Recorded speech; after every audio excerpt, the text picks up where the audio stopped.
A strong earthquake struck Nepal early Tuesday afternoon, killing at least 35 people, triggering landslides and toppling buildings in a country still dealing with a devastating quake that hit less than 3 weeks ago. An official with Nepal's Home Ministry said more than 1,000 people were injured. A number of the deaths occurred in the town of Chautara, where the new earthquake caused several buildings to collapse. The U.S. Geological Survey says the 7.3 magnitude quake was centered about 80 kilometers east of the capital, Kathmandu. Within an hour, 6 aftershocks hit the area, with the strongest at magnitude 6.3.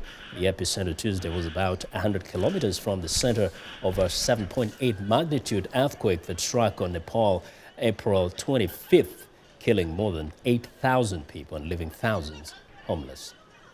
Now to West Africa, Nigeria's National Emergency Management Agency says it has nearly completed evacuation of over 6,000 Nigerians from Niger. Gloria Ume-Ezeoke of Channels TV visited some of the returnees in the hospital. In the wake of the terrible spate of abduction by the terrorist group Boko Haram, hundreds of thousands of families and livelihoods have been wrecked and destroyed. Here at the heart of Yobe State, one of the troubled regions here in the northeast, traumatized families are still struggling with the pains of the terrorist attacks. Almost 1 week since the National Emergency Management Agency received 6,000 returnees from Niger Republic.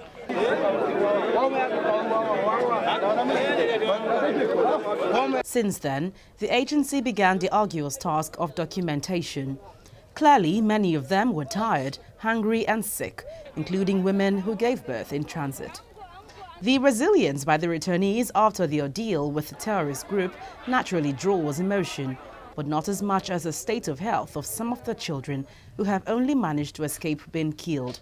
Some of the younger ones, the women that have pregnant are delivered on the way, some of them die.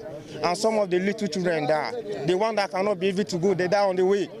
Even before you even take a transport from Gigimi to Difa, they are talking about 100,000 for one trip. You see? So all these things that are going to see is that the Niger have already, the government of Niger, or I'm going to say is the president, I don't know. But the president is that they have already dig a hole that they are just expecting it to fall, but God just help us. Because that 3 months they give to us, they're just expecting that 3 months they should level us down completely.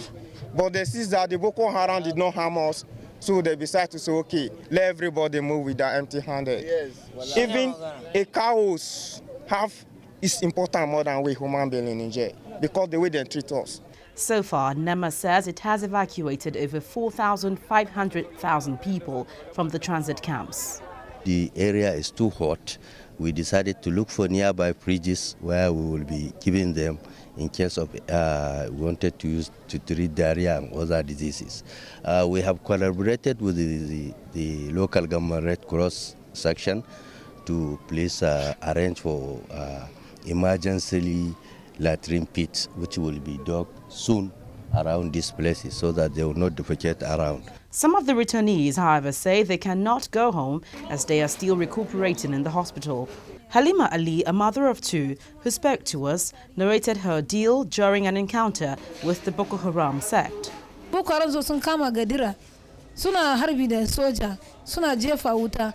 To wannan yarinya tana hannun mu, bindiga da sun yi mun ce su ba mu ruwa mu sha, da sun sake bindiga haka shine mun yarda wannan yarinya a wurin wuta. Su ma soja din sun doka yarinya din kuma sun ba mu. To mun yi gudu mun haya mun je Gigimi. Sun ce kare mu shiga hanya ne, ma mota yana sauke mu a jeji. Wayansu sun haifu hanya suna bari yaro ma. Wani ma sun suguna haka mata ta suguna kin zo kin daga zaki ga ta mutu baki a bude. As some of the returnees remain in the hospital in Gaidam, Yobe State, the locals around and their vigilante group say they're not unmindful of the strategies of the terrorist group Boko Haram and would face them head on.